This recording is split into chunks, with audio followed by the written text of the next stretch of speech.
Badan kaku? Faktor Uya. Pegal dan cepat lelah? Faktor utuh. Susu kalsium biasa nggak bisa ngalahin faktor U. Minum Entrasol. Dengan ekstrak zaitun dan Profit Formula, bantu penuhi nutrisi harianmu. Entrasol.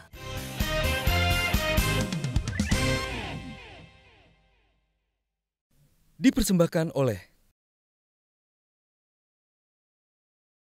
law legal itu kan harus logis. Kalau tidak logis, tidak masuk akal, ya harus sama. Tidak masuk akal harus drop by the law, kan itu. Soal kebijakan Ibu kan itu salah satu kebijakan Ibu kan soal penenggelaman kapal, illegal fishing. Tapi yang baru-baru ini gaduh kan soal garam ya Bu. Nah ini ceritanya gimana Bu? Kok Ibu sampai bertentangan dengan kementerian yang lain atau dengan kolega Ibu yang lain? Sepertinya ya di media kita membaca begitu. Kenapa kok bisa gaduh begitu Bu? Sebetulnya tidak gaduh. Saya tidak ada bicara apa-apa di media. Saya tidak mengerti kenapa jadi gaduh. Jadi berdasarkan undang-undang saya memang diberi wewenang untuk merekomendasikan berapa import garam yang dibutuhkan. Nah biasanya yang untuk industri memang tidak bisa dicukupi dari dalam negeri. Biasanya harus import.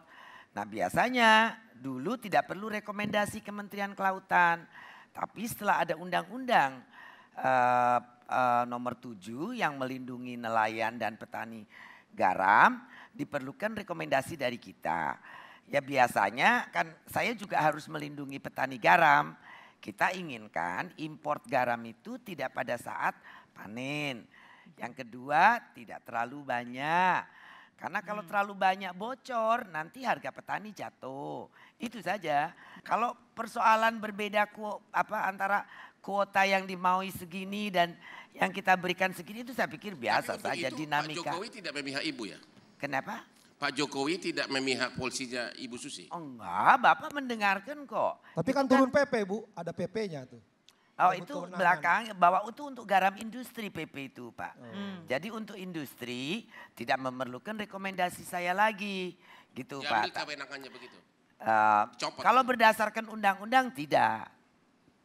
Jadi kewenangan tapi sekarang udah di Kementerian Perindustrian Karena ada PP, untuk garam industri. Ya, Sembilan. industri ini industrikan. Saya tidak tahu secara hukum, mestinya orang hukum jauh lebih boleh, tahu Bu. daripada itu kewenangan saya. Ibu, Bu.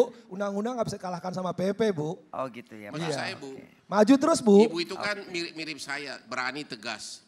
Pada saat kewenangan Ibu diambil, Ibu kok nggak mengundurkan diri aja jadi menteri gitu loh. Gimana Pada Pak? saat Pak Jokowi mengeluarkan PP yang mencopot kewenangan dari kementerian Ibu, kok Ibu nggak mundur aja sekalian langsung mencalonkan diri jadi presiden gitu loh. Kan Gaya tidak politik barat boleh. gitu. Saya pembantu presiden, jadi yang ikut apa kata presiden memberi masukan semampu saya untuk menjaga para petani garam dan tetap menjaga good governance bersama Pak Presiden dan kementerian lainnya. Jadi kalau informasi yang beredar kalau katanya Ibu sempat berantem gitu dengan menteri yang lain terkait dengan kebijakan ini itu betul atau tidak? Sebetulnya kadang-kadang mungkin media yang terlalu, kalau argue beda pendapat biasa saya pikir. Cuma mungkin kadang-kadang cara saya atau apa ya dianggap padahal tidak berantem, biasa saja. Biasa aja adu argumentasi gitu. Nah kita Mas Soehar nanti saya akan ke Anda, kita lihat dulu nih ada grafis silang pendapat antara Ibu Susi dengan anggota kabinet yang lain. Silahkan.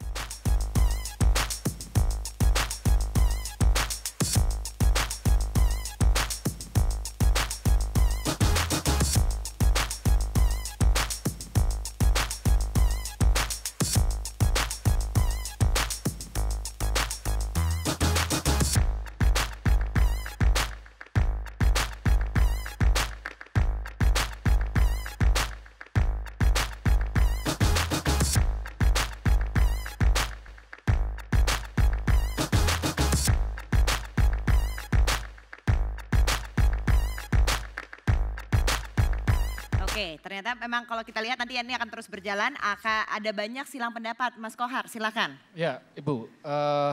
Ibu tadi bilang ya sebetulnya sih tidak ada yang gaduh, perdebatan biasa. Tetapi faktanya kan statement-statement itu bukan sesuatu yang bohong.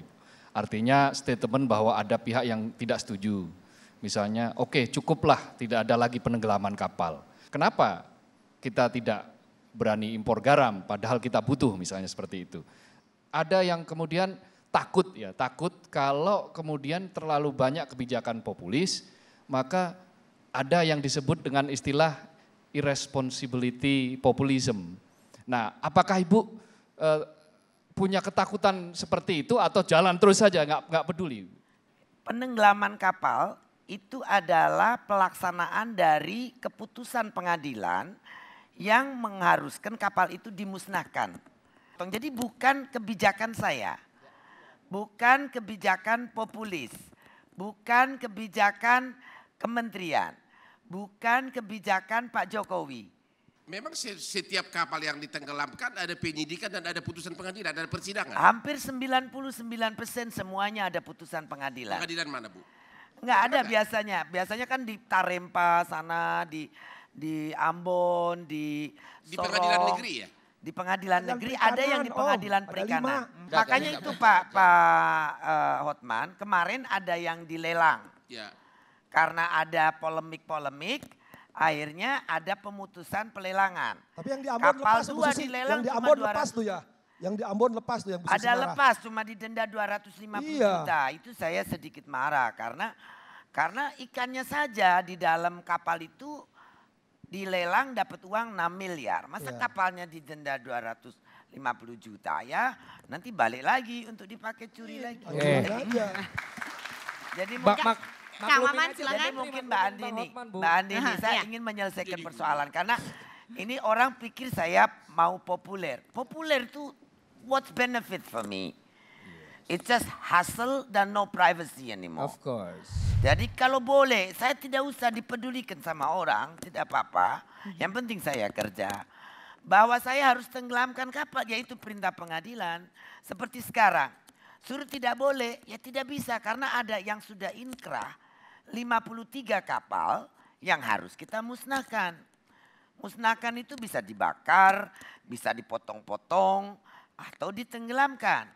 Kalau dulu kita di blow up lalu kapalnya tenggelam. Jadi supaya serem efeknya. Memang kita mau bikin deterrent effect. Tapi sebetulnya ada ratusan kapal yang kita tenggelamkan diam-diam. Seperti ini besok kita akan tenggelamkan lagi tapi tidak dipublish, hanya dokumentasi sendiri saja. Jadi berarti Pak saran Pak Luhut diabaikan saja begitu ya? Oh bukan, itu tidak bisa, itu keputusan pengadilan Pak. Tidak boleh keputusan pengadilan berhenti karena saran, tidak bisa Pak. Kata ditenggelamkan Bu, saya kan mewakili di sini panelis yang paling muda Bu ya, kids zaman now. Kok bisa waktu itu jadi viral Bu? Itu nggak sengaja karena sesuai tadi dengan undang-undang lain sebagainya atau memang sudah ada tim yang Bu bilang Bu, kata tenggelamkan, ditenggelamkan, ada yang bikin memes, ada yang bikin remix, ada yang macam-macam dan itu jadi populer banget kata tenggelamkan. Pokoknya ada ini nih, tenggelamkan. Jadi publicity stunt lah gitu ya. Bang Hotman Paris lagi di Kopi Jodi, tenggelamkan. Untuk saya kadang-kadang juga nggak habis pikir, kok bisa. Kan ya memang kalau mau komen penenggelaman mau apa? Mau turunkan ke bawah gitu Celupkan. kan lucu jadinya. 1, 2, 3 turunkan ke bawah, nggak bagus. Yang paling gampang ya tenggelamkan. Bu, boleh gak Bu kayak dulu waktu ngetop banget Bu, coba Bu bilang Bu, tenggelamkan gitu, 1, 2, 3. Coba Bu dengan ekspresinya Bu Susi. Dengan ekspresi Bu, di zoom. Ini ceritanya kapal asing yang mencuri asing, ikan ya. di perairan Ambon Bu, kapal. silakan. Misalnya 4, 3, 2, 1, tenggelamkan. Jebret!